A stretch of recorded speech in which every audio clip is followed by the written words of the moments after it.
Bonjour les jolies âmes, c'est Camille. Voilà, j'espère que vous allez bien. Donc je vous retrouve pour une nouvelle vidéo sur les flammes jumelles. Donc on va continuer un petit peu chronologiquement pour expliquer et vous aider à avoir des repères et à comprendre qu'est-ce que vous vivez sur votre chemin flamme jumelle. Donc les dernières vidéos, c'était pour expliquer les polarités yin, les polarités yang, les nuits noires de l'âme, et comment ça se passait en fait plutôt au début du chemin, quand vous vous rendez compte de qui vous êtes, de qui est votre jumeau, en termes de polarité, d'éducation, de fonctionnement. Voilà, j'avais parlé aussi des retrouvailles du début, quand ça va super bien. Et là, en fait, j'ai longtemps hésité pour la suite des vidéos, parce que voilà, j'avais pas forcément l'inspiration. Au début, je voulais vraiment détailler par rapport au parcours du passé, au niveau éducationnel. Et finalement les guides m'ont inspiré à faire une vidéo sur la césure des flammes jumelles. Donc, c'est-à-dire le moment où arrive la fatidique séparation dont on parle tous et qui est obligatoire sur les chemins en fait. Donc en fait, quelle que soit la vie dans laquelle vous êtes, par rapport à vos vies antérieures, votre vie actuelle, peu importe le type de vie dans lequel vous êtes actuellement, au niveau de votre incarnation, il y a toujours à un moment donné la séparation entre vous et votre flamme. En fait, c'est plutôt le format de cette séparation qui varie selon les différents types de vie. Donc là, je vais parler d'une manière générale et en particulier le parcours de flamme jumelle le plus court mais le plus intense, entre 3 et 5 ans, qui est vécu dans la dernière vie avec une séparation obligatoire et donc très marquée dans la matière. Donc en fait, les deux flammes, il y a toute la période qu'on peut appeler lune de miel, pendant laquelle les deux flammes fonctionnent bien ensemble, même de mieux en mieux. C'est-à-dire qu'à un moment donné, vous atteindez vraiment un pic de bien-être avec votre jumeau, votre jumelle. C'est l'harmonie, chacun est équilibré, chacun a compris l'autre, chacun s'autorise à être lui-même. Et donc il y a vraiment cette harmonie, cette osmose qui se crée au niveau énergétique, vous le ressentez en fait. Les deux le ressentent, les deux se le disent au même moment. Et pourtant, en arrière-plan, vous pouvez observer, analyser, constater qu'il y a quand même toujours ces sujets de fond, c'est-à-dire les sujets de dispute qui sont spécifiques à votre duo, et toujours cette même chose qui revient, plusieurs choses, mais ces mêmes sujets de dispute qui reviennent toujours depuis le début de la relation, sur lesquels à certains moments donnés, un ou les deux jumeaux vont lâcher prise, accepter, ne plus en parler, lâcher prise, moins embêter l'autre flamme sur ce sujet de dispute et tout ça. Et à un moment donné, au moment de cette césure, ça va revenir d'une puissance extrême.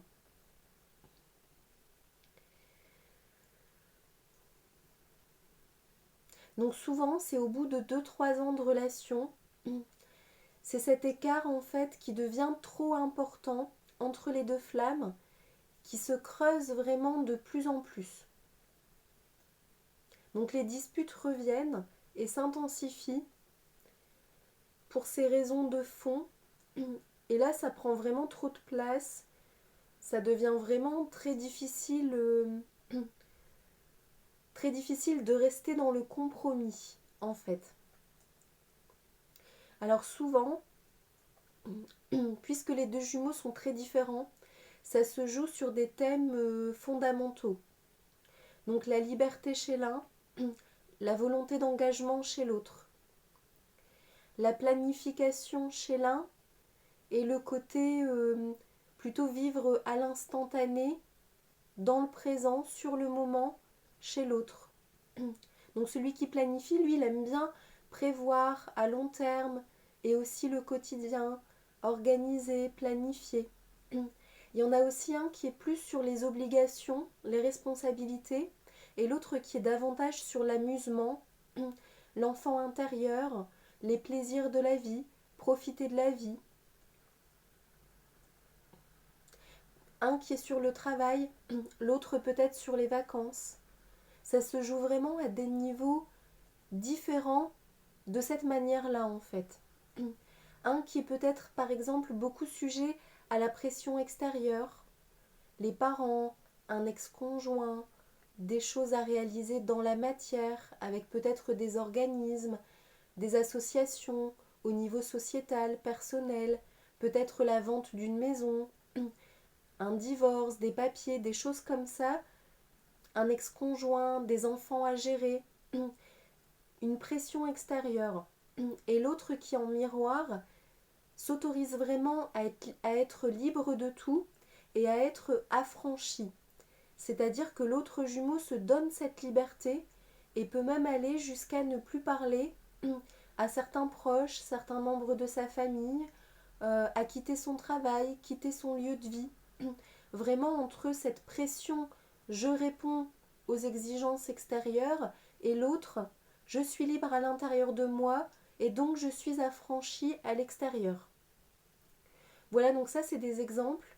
Il peut s'agir aussi de jalousie par rapport à une autre femme, un autre homme dans la vie du jumeau ou de la jumelle. Il peut s'agir aussi, puisqu'un des deux jumeaux a souvent des épreuves dans l'invisible et l'autre dans la matière, il peut s'agir d'une incompréhension. Entre les jumeaux, les jumelles, le jumeau et la jumelle, selon que votre amour soit une femme, un homme, et que vous soyez une femme ou un homme.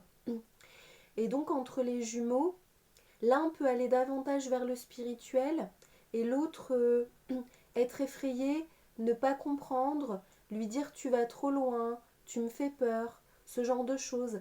Parce que l'autre jumeau jumelle est très dans la matière. Et il a cette peur des dons de l'invisible. Tout comme celui qui va beaucoup dans la spiritualité peut aussi se dire bah écoute, en fait moi je m'éclate, c'est ta peur à toi, et donc bah, je ne ralentirai pas, je ne vais pas répondre à ta demande, tu peux me le répéter autant que tu veux, mais moi je sens bien à l'intérieur de moi que c'est ok, que c'est mon chemin, et donc l'écart peut se creuser entre le monde invisible, spirituel, énergétique, donc spiritualité universelle, c'est reconnaître et accepter l'existence du monde invisible, et cet écart se creuse avec le monde terrestre. Voilà le jumeau, la jumelle qui lui fait beaucoup dans la matière.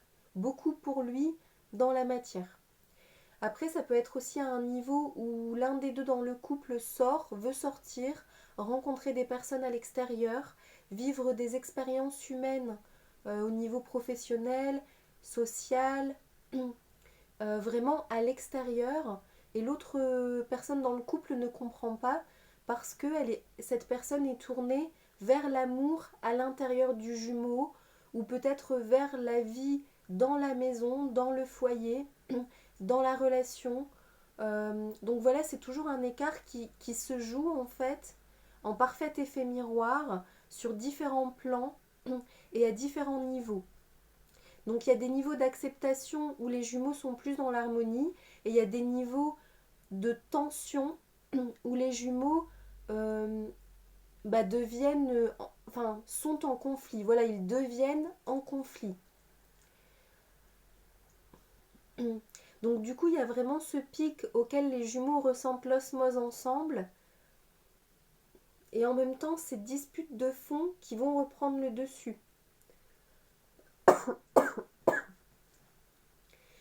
Donc au niveau de cette osmose, ce côté fusionnel, inséparable, toujours collés ensemble, cette fluidité avec ce même langage, les mêmes signes, les mêmes styles de musique par exemple, ce côté facile entre les jumeaux, simple, agréable, avec des ressentis forts, des ressentis intenses de vie, de joie, d'être vivant. Tout ça, tout ça s'évapore en fait, tout ça devient tout à coup moins présent, moins ressenti, moins important. Tout ça en fait, ça permet à un moment donné, quand les flammes se reconnaissent et sont ensemble, ou alors si elles ne sont pas officiellement ensemble, elles se sont reconnues et il y a des choses qui bougent dans la vie des deux. En fait, c'est cette osmose qui donne l'énergie pour faire le tri, ça donne les déclics pour faire les tris, les libérations dans les vies mutuelles. Qu'est-ce qu'il y a à garder? Qu'est-ce qu'il y a à enlever? Et ça pousse également à avoir des révélations. Donc pour l'un, ça peut être au niveau spirituel, pour l'autre, ça peut être au niveau de sa famille, ou certaines relations de l'entourage ou amicales qui sont plutôt karmiques et pas suffisamment nourrissantes. Mais dans tous les cas, il y a vraiment des choses positives qui ressortent de cette période lune de miel avec le pic osmose, parfaite harmonie. Et quand le travail commence à être bien avancé, c'est là qu'à un moment donné, pour que les deux âmes continuent de progresser, le seul moyen, c'est la séparation. Donc c'est les guides en fait là-haut qui tranchent et les disputes deviennent plus grandes que cette osmose. Donc en fait, pourquoi cette phase de séparation? C'est vrai que d'un point de vue humain, c'est tellement souffrant que c'est très difficile d'accepter, très difficile de comprendre, au moins pour un des deux jumeaux du couple.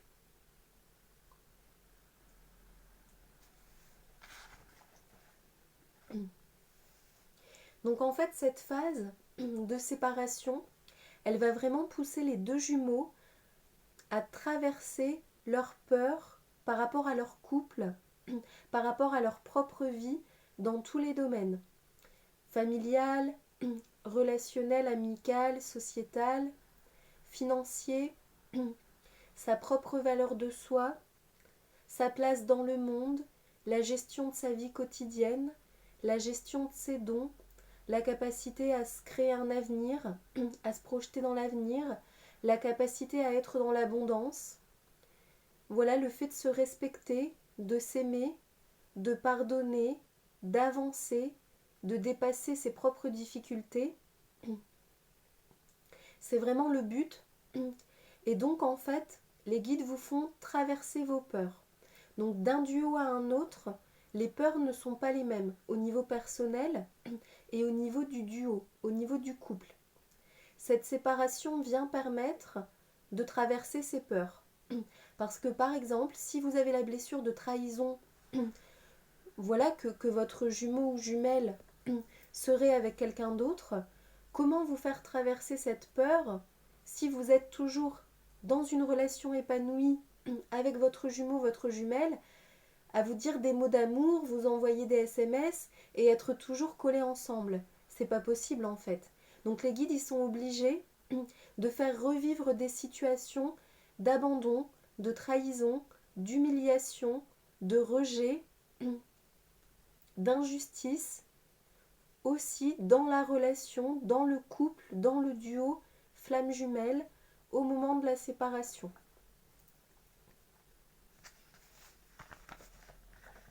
Donc les blessures prennent aussi des formes différentes. Pour un des deux jumeaux, la trahison, ça peut être d'être abandonné à travers la rupture dans la matière par son jumeau, sa jumelle, et non pas que le jumeau, la jumelle, aille avec quelqu'un d'autre. Ou alors que l'engagement dont les jumeaux parlent n'aboutisse pas et qu'au lieu d'avoir l'engagement, il y ait la rupture qui tout à coup surgit. C'est possible aussi. Tout dépend de la blessure de trahison que vous avez et que votre jumeau jumelle a.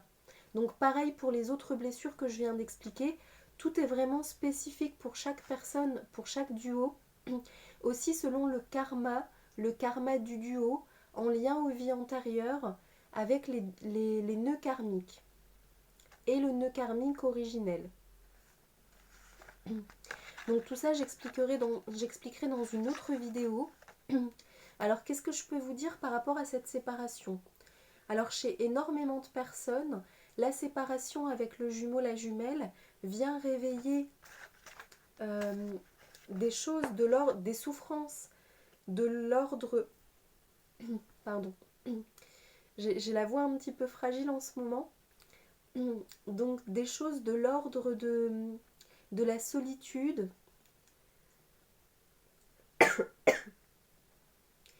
de la fidélité, le fait de ne plus avoir besoin d'avoir des conjoints, des petits copains, des petites copines, de vraiment rester seul par fidélité, par amour, par autorespect et par respect envers son jumeau, sa jumelle, parce que ça ne vibre plus d'avoir quelqu'un d'autre. Donc ça vient toucher à la solitude, apprendre à bien vivre sa solitude, qui au départ est très mal vécue après la rupture. Solitude, fidélité, quel autre thème?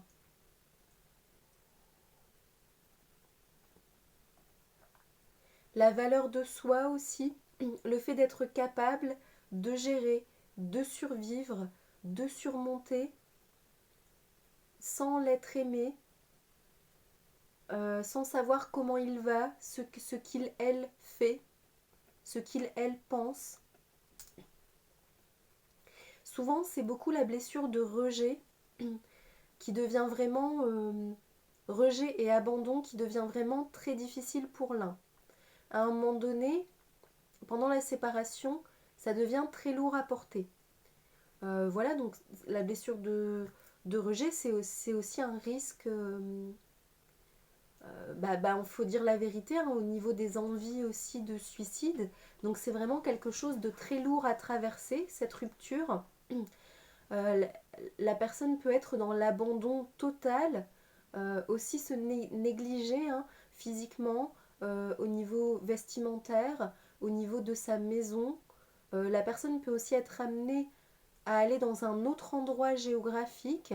Donc là, elle est encore plus à l'abandon parce qu'elle n'a même plus ses propres objets, son propre logement qui aurait pu lui apporter du confort, du réconfort, une certaine sécurité, un sentiment de bien-être. Tout est fait en fait pour pousser la personne dans ses retranchements, au niveau de l'amour, de la valeur de soi, par rapport au fait d'exister. Parce qu'avoir une maison, des objets qui nous reflètent, qui nous ressemblent, c'est aussi un échange énergétique. C'est des objets qu'on aime, dont on prend soin, qui nous le rendent. On est content de cette atmosphère, de cette énergie. Et quand on retire tout ça, en fait, c'est comment se nourrir. Parce que du coup, on est peut-être dans un lieu qui ne nous plaît pas du tout, avec des personnes avec lesquelles ça vibre pas. On se dit pourquoi je suis là. Et en même temps, on sait qu'on doit traverser cette phase, qu'on doit la dépasser, la surmonter, la vivre. Souvent, ça fait écho à des vies antérieures à guérir. Donc c'est pour ça que c'est important aussi, quand vous le ressentez, d'être dans une démarche de guérison, en vous offrant des soins énergétiques de type magnétisme, Reiki ou autre. Hein. Également des lectures akashiques par exemple qui permettent de guérir les vies antérieures. Une démarche de guérison bien plus qu'une démarche d'anticipation. C'est-à-dire que par exemple il y a aussi des flammes qui pendant cette période peuvent devenir accros euh, à la cartomancie, à la voyance ou à d'autres dépendances fragiles pour elles et qui reflètent les fragilités de leur lignée, maternelle ou paternelle, et les flammes vont être amenées à devoir dépasser ça. Donc c'est là qu'à un moment donné, il faut vraiment vous aimer, avoir une démarche de guérison, le travail d'âme sur vous, et choisir quel type de soins vous souhaitez vous offrir. Si une cartomancie, ça ne vous fait pas du bien, que ça réveille votre côté égo, dépendance, mentale, le but c'est d'essayer de ne pas faire ça et de plutôt vous offrir par exemple un massage qui va vous chouchouter, qui va vous nettoyer énergétiquement, qui va vous apporter beaucoup d'amour ou un soin énergétique pour lequel vous allez aussi être nettoyé. Vous allez avoir des conseils, peut-être même une vision qui vous fera plaisir. Parfois, il vaut mieux une image qui fait plaisir et une phrase transmise par le magnétiseur, la magnétiseuse, des guides qui vous fait du bien, plutôt que un autre type de soin qui vous fait pas du bien. Donc ça, moi, je trouvais que c'était important aussi de l'aborder, parce que parmi les flammes et en consultation, au final, je vois vraiment différentes choses, mais avec les années, ça se recoupe toujours d'une manière ou d'une autre. Le but étant d'être dans cette démarche de guérison, cet amour pour soi, et de savoir s'autodiscipliner pour se faire du bien et ne plus se faire de mal. Mais comme la rupture vient vraiment bousculer un des deux jumeaux, elle le renvoie vraiment dans toute cette non-valeur de lui, ce non-respect, ce non-amour, parce qu'il n'est plus du tout nourri par l'autre. Et vice-versa, l'autre jumeau, l'autre jumelle, quand bien même serait à l'origine de la décision de séparation, et on pourrait croire que ce soit plus facile, c'est pas toujours le cas. La personne est aussi renvoyée dans certaines de ses blessures. Du coup, les blessures ne sont pas les mêmes pour les deux jumeaux au même moment, juste après la séparation. Ce ne sont pas les mêmes blessures qui sont travaillées. Et cet autre jumeau jumelle est aussi bien évidemment dans une souffrance qui peut-être ne va pas être montrée ni dite, ce qui sera encore plus difficile pour l'autre jumeau, pour son jumeau, sa jumelle, qui lui sera au fond du trou, mais en fait c'est comme ça. Les deux flammes vivent la rupture, la séparation, aussi de manière très différente.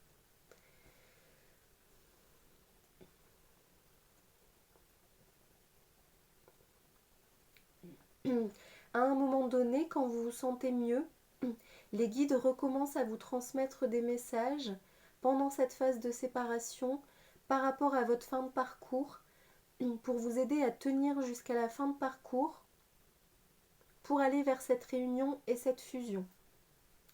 Donc cette phase de séparation, qui est très souffrante, ça dure peut-être la moitié de la durée de la séparation totale au niveau de la durée dans la matière. Par exemple, sur un parcours de 5 ans, vous pouvez avoir 2 ans de relation, 2 ans de séparation, et donc la deuxième année de séparation peut être plus facile que la première année pour un des deux jumeaux, et à l'inverse pour sa flamme, la dernière année sera plus difficile que la première année de séparation. Après là, il y a comme un effet miroir qui se fait. Les blessures que vous travaillez, c'est aussi cyclique. Donc ça, j'explique tout dans le bouquin. La manière au niveau énergétique dont se font les cycles de guérison, c'est vraiment par cycle. Mais tout est juste au niveau de l'âme, et en même temps il y a des effets miroirs, et en même temps c'est par cycle dans cet effet miroir, et tout est vraiment juste au niveau des deux jumeaux, au niveau de leur karma du duo, et au niveau de leur vie personnelle à eux. C'est vrai que je pense que c'est ça qui m'impressionne toujours le plus au niveau des éveillés que je guide, qui sont quasiment toujours des flammes jumelles en fait. C'est vraiment ce timing divin qui est vraiment impressionnant en fait. C'est vraiment impressionnant. Tout est vraiment calculé par les guides, et il y a vraiment des durées. Il y a des durées pour les nuits noires de l'âme, il y a des durées pour les parties du travail d'âme. Après, certaines choses peuvent parfois se faire dans le désordre, certaines choses, mais d'autres choses sont bien planifiées pour que ça vienne bien appuyer au bon endroit au bon moment, et que ça vienne bien aussi guérir au bon moment. Alors, qu'est-ce que je peux vous dire d'autre par rapport à ça ?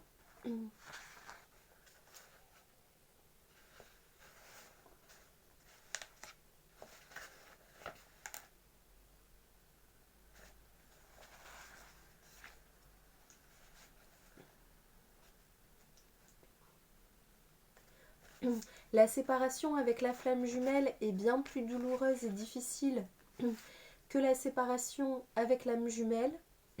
L'âme jumelle vient quand même déjà appuyer sur les blessures principales et décanter, donc faire guérir une bonne partie dans le parcours âme jumelle.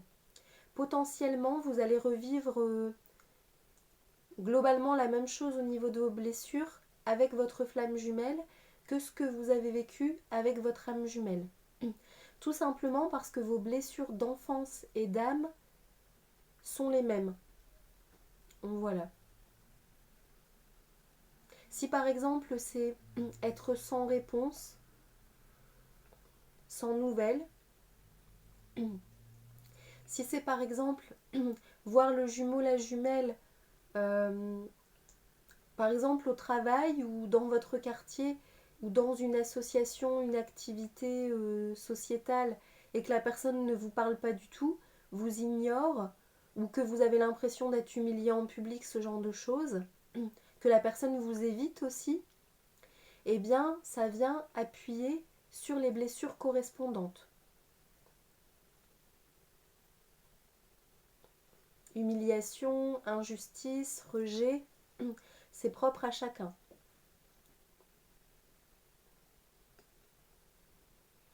Je suis en train de réfléchir, qu'est-ce que je peux vous transmettre d'autre? Les guides me disent, nous sommes là, tu peux transmettre un petit mot d'amour. Alors allons-y les guides, dites-moi quel est le message d'amour pour remonter le moral à nos chères flammes qui ont besoin d'amour, de lumière, de nourrissement, de vibrer dans leur cœur pour surmonter cette phase difficile. Ah ça y est, donc ils nous disent, nous sommes là, nous sommes toujours avec vous, même quand vous ne nous voyez pas. Parfois nous sommes là et nous pleurons avec vous. Nous savons que c'est difficile et pourtant il n'y a pas le choix que de traverser vos peurs, vos blessures, votre karma transgénérationnel pour nous permettre de vous aider à avancer vers la lumière, vers votre âme et à guérir. Donc là ils disent, la guérison doit se faire en totalité. Rien ne doit être négligé, c'est là la difficulté. C'est une guérison totale, à 100%. Aussi retrouver son âme en totalité, qui est vibrante, dans la lumière à 100%. Et c'est ce pourquoi c'est si difficile sur le parcours, parce qu'ils me disent, ils me montrent par image, que c'est très pointilleux, tatillon, dans le détail, et qu'il s'agit vraiment, le but à la fin, d'avoir un équilibre parfait et solide. Ils disent, tout doit être aligné au niveau de l'âme. C'est là la difficulté, mais à la fin, vous le maîtrisez. À la fin du parcours, ils veulent dire. Alors la fin du parcours est aussi une récompense après les efforts. Beaucoup de jolies choses qui viennent. Alors ils me disent des récompenses, des cadeaux qui viennent de vous, des autres, de l'univers. Des choses auxquelles vous ne vous attendez pas toujours et des choses dont vous avez rêvé aussi parfois. Dans votre valeur de vous, dans votre estime, vos rêves personnels, professionnels, peut-être de la reconnaissance aussi au niveau relationnel, sociétal, ou peut-être que votre famille, vos amis, vos anciens collègues reconnaissent enfin vos dons, le fait que vous deveniez connu dans votre localité d'exercice de votre profession. Alors ils me disent pour certaines personnes qui sont artistes, où ils me parlent de one man show, pour ceux qui vont sur une scène en mode humoriste ou ce genre de choses. Y a aussi des récompenses qui se font selon votre domaine de mission d'âme, votre domaine professionnel. La mission d'âme est acquise à la fin, ils me disent. Ils me disent aussi les deux jumeaux ont progressé. Les deux jumeaux sont ouverts spirituellement à la fin. Ils me disent car beaucoup se posent la question et n'y croient pas, n'y croient plus, n'y croient jamais, en disant mon jumeau, ma jumelle, il ou elle sera jamais éveillé. Moi, je suis bien au niveau spirituellement, mais lui, elle, je commence vraiment à avoir du mal à y croire et à le voir venir en fait. Et là, ils disent non, non, non, non, non, c'est bien prévu. Tout sera là à la fin, comme prévu. Ouverture du jumeau de la jumelle à la spiritualité. Les deux. Mission commune du haut, qui existe vraiment, qui est vécue dans la matière, que nous mettons en place. Décision commune avec votre âme, donc avec vos deux âmes, mais à la fin, votre âme est commune, hein, une seule âme, après la réunion. Alors il précise aussi réunion énergétique avant la réunion dans la matière. Donc ça, il le rappelle pour les personnes qui sont trop pressées, trop impatientes pour la fusion dans la matière. Et là, ils redisent, hein, nous sommes là, parlez-nous, demandez-nous, demandez-nous des signes, demandez-nous du réconfort, demandez-nous qu'on vous enveloppe d'amour et de lumière quand c'est trop difficile pour vous, demandez-nous quand vous n'êtes pas bien, quand vous pleurez, quand vous êtes négatif, quand vous n'avez pas le moral, quand vous êtes piqué par une blessure et vous êtes conscient que ça va prendre un petit moment avant que ça passe. Vous essayez de faire ce qu'il faut, mais peut-être vous n'avez pas trop le moral. Ils disent, vous pouvez leur demander, mes chers anges, mes chers guides, là j'ai pas le moral. Est-ce que vous pouvez m'aider, me soutenir, m'envoyer quelque chose qui va me faire plaisir dans mon cœur, qui va me redonner le sourire, qui va me remonter le moral? Et vous attendez de voir la surprise, qu'est-ce qui se passe ce jour-là, ou au plus tard le lendemain, si ce jour-là la situation ne s'y prête pas. Par exemple, si vous êtes chez vous, que le téléphone est éteint, bon, c'est difficile pour eux de vous envoyer quelque chose de l'extérieur pour vous remonter le moral, donc peut-être que ce sera davantage le lendemain, euh, mais en général ça se fait assez rapidement. Et après, ils disent, pensez à vous recentrer toujours sur des choses que vous aimez, des choses que vous faites, des choses auxquelles vous pensez, des choses que vous créez, des choses que vous aimez. Parce qu'en fait, ça aide vraiment à vous reconnecter à votre âme, à votre lumière, à votre amour, et vous allez automatiquement vers du positif parce que ce sont des choses qui vous plaisent, qui vous font du bien, qui vous font vibrer. Ça remet dans des belles énergies, ils disent. Et ils redisent tout est juste, se dépasser. Donc là, ils disent ça dans le sens où au final, ils vous apprennent à vous responsabiliser sur votre vibration. Ils disent vous devez savoir élever votre vibration. Vous devez savoir élever votre vibration. Même quand ça ne va pas, c'est difficile, mais c'est à vous d'essayer d'élever votre vibration, de vous détacher de vos blessures. En parallèle des épurations, des guérisons, de choisir de vous faire du bien, de choisir des jolies vibrations. En fait, c'est apprendre à vous connaître. De quoi avez-vous besoin pour remonter vos jolies vibrations? Est-ce que c'est aller dans la nature? Est-ce que c'est vous chouchouter? Est-ce que c'est vous offrir quelque chose? Voilà, selon votre budget. Hein. Parce qu'il y a des flammes qui passent par des périodes d'abondance très creuses. Mais il y a toujours moyen de trouver comment se faire plaisir, même à petit budget, même sans budget. Alors pour certains, c'est la nature. Pour d'autres, ça peut être des petits objets. Il y a des âmes hein, qui aiment bien créer ou avoir des petits objets avec des symboles, des couleurs. Ça dépend des âmes. Il y a des âmes qui ont besoin d'avoir un contact avec d'autres personnes humaines ou avec les animaux. Après ça dépend. Qu'est-ce qui fait le plus vibrer votre âme? Et donc, c'est vous découvrir au niveau de votre fonctionnement énergétique et humain pour vous aider. Comme un parent en fait, ou parfois un frère, une sœur, une meilleure amie, qui connaît l'autre et qui dit tu me dis non, mais je sais que par exemple si on sort, ça va te faire du bien, tu vas rigoler, tu vas oublier tes soucis. Ou alors tu me dis non, mais je sais très bien que si je viens quand même chez toi prendre un café, ça va te faire du bien. Alors le but c'est pas de forcer, mais le but c'est de... Quand vous êtes un parent aussi, vous savez comment fonctionne votre enfant.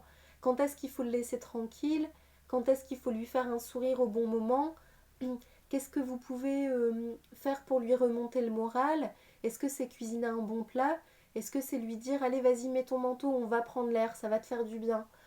Et c'est vraiment développer ça avec vous pour vous chouchouter au maximum et prendre soin de vous et de votre vibration, de votre morale. Voilà, donc ils me disent que c'est bon pour eux pour cette vidéo. Donc voilà, c'était la vidéo césure des flammes. Et puis il y aura d'autres vidéos. Donc j'avais déjà préparé la prochaine.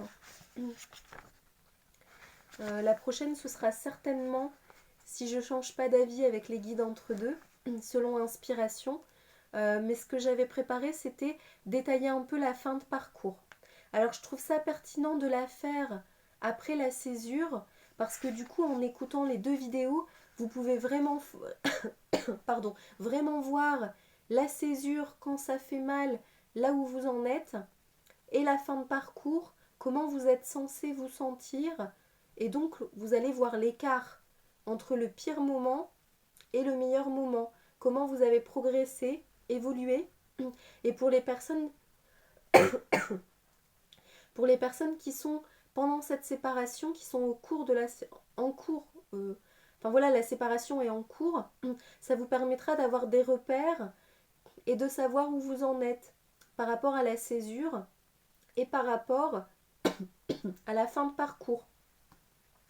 Parce que c'est vrai que je donne des délais indicatifs au niveau du temps pour les parcours de 3 à 5 ans, la dernière vie, parce que comme c'est un parcours rapide, ça permet vraiment de chiffrer proportionnellement pour les autres parcours.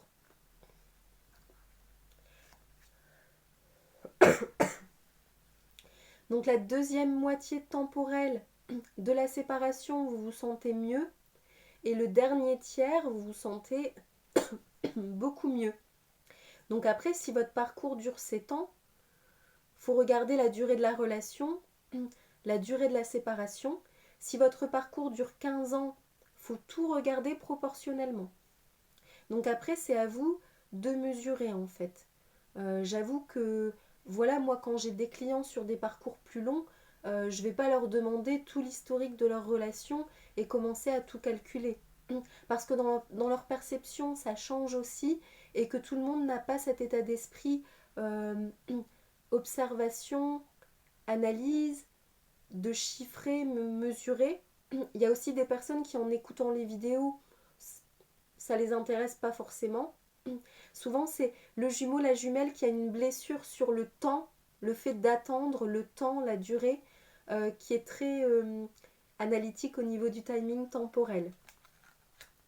Mais moi, en tant que thérapeute, j'aime bien parce que ça aide vraiment les personnes à tenir le coup aussi. Parce que quand c'est vraiment difficile et que par analyse des parcours, il vous reste un mois de nuit noire ou que vous avez fait le plus dur, vous avez fait le plus dur ou la plus grosse moitié, par exemple de la séparation, eh bien ça vaut le coup d'utiliser ces infos-là pour tenir le coup et continuer de progresser, continuer de faire le travail en vous disant le plus dur est passé, ça ne peut que aller mieux, ça va aller mieux, c'est sûr.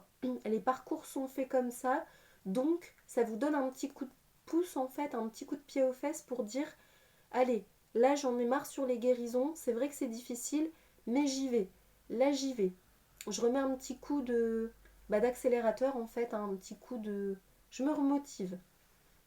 Donc voilà, voilà pour la vidéo sur la césure, donc je vous invite à laisser un commentaire, à vous abonner à la chaîne avec la petite cloche pour être alerté des vidéos. Il y a aussi les vidéos cartomancie, bien souvent pour les flammes jumelles également.